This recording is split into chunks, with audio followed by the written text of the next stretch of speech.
Merhaba arkadaşlar. Bugün sizlere şifa kaynağı olan bronşitli hastalar için, astımı olanlar için balgam söktürücü özelliği olan bir tarif vereceğim. Şimdi arkadaşlar şöyle bir tane soğanımız var. Bir de balımız var. Bunlara ihtiyacımız var. Şimdi soğanımızı şöyle üstünden geniş bir şekilde kesiyorum. Arkasını çeviriyorum ve arkasından da aynı şekilde kesiyorum.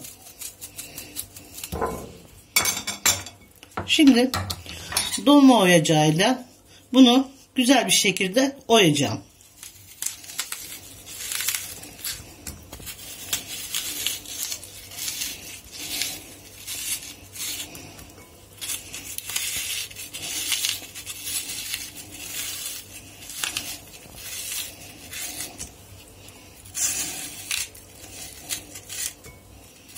Tam dibine kadar gelmeyeceğiz ve etli bir şekilde bırakacağız soğanımızı.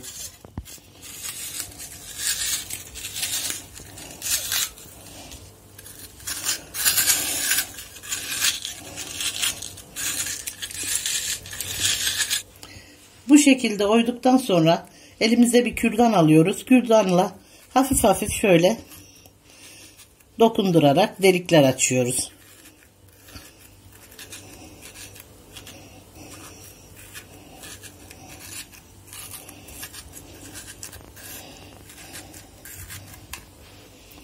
Daha sonra içini balla dolduruyoruz.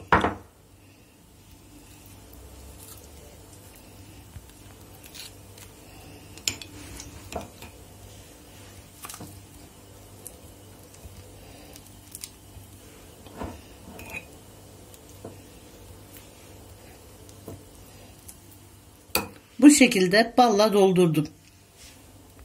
Şimdi altından da küçük küçük şöyle hafif dokunuşlarla küçük küçük delikler açıyoruz.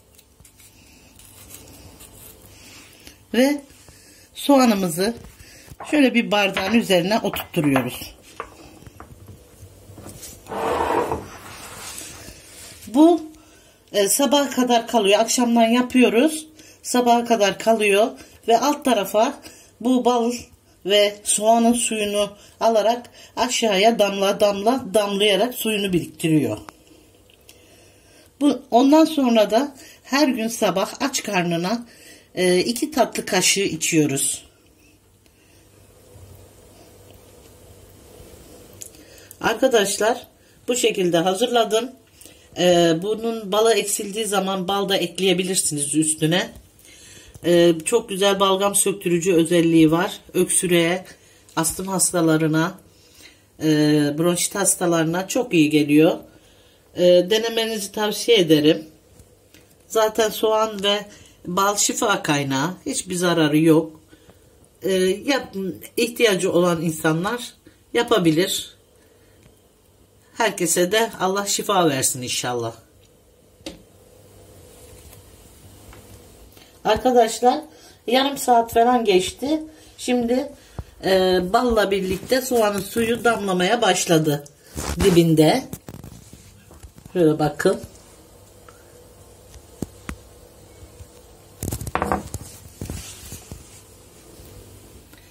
Videomu beğenmeyi, kanalıma abone olmayı unutmayın. Görüşmek üzere arkadaşlar.